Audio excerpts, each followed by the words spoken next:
Poverty, unemployment and violence are part of daily life in Ingushetia.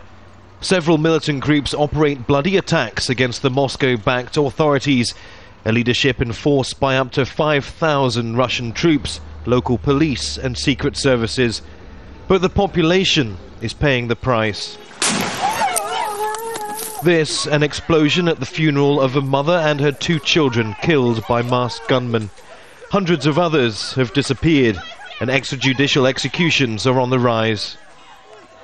These are the faces of some of the missing, pinned on the wall of a local NGO.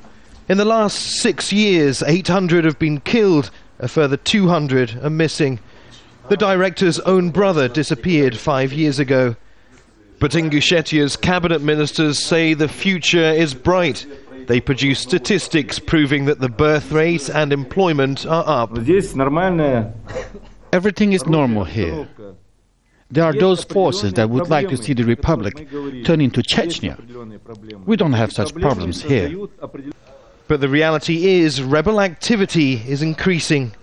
As night falls, the authorities' fragile control of the capital wanes, with checkpoints unmanned. Criminal gangs move freely. Well, we've been able to slip away from the government minders who've been showing us around Ingushetia over the course of the day. We've just been picked up by a bodyguard of one of the key opposition figures here in the Republic. Muksharif Alshef became the unofficial face of the opposition after family members were kidnapped. But with the leadership claiming nearly 100% support, protests are banned and the media silenced. President Zyazikov has nothing in common with the people. He moves from one layer to another as he carries out his mysterious mission, covering up the death squads and participating in the genocide of the Ingush people. Somewhere in the darkness, we're told that 2 people have been shot. A quiet night in Nazran. From the Parliament building roof, the President shows us his proud new city.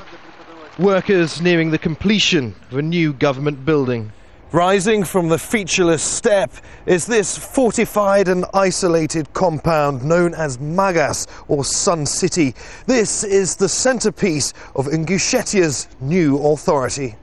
Shortly after our visit, Zyazikov was fired by Moscow, a response to a surge in violence against Russian troops.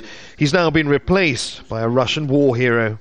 Dangerous to live here? I don't know why. Who is it dangerous for? If people were afraid, there wouldn't be such a birth rate or such construction. Those that are afraid should hide under their blankets and live there. As the President lays out a feast for the visiting journalists, we have to wait for the cover of darkness to meet another family shattered by the counter-insurgency.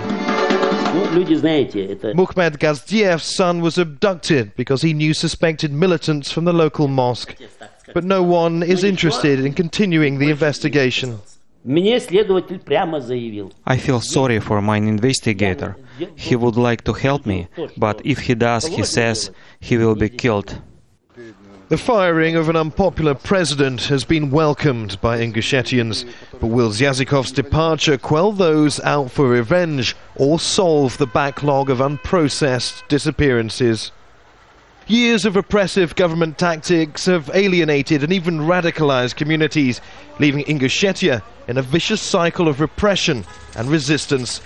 Neave, Al Jazeera, Nazran, Ingushetia.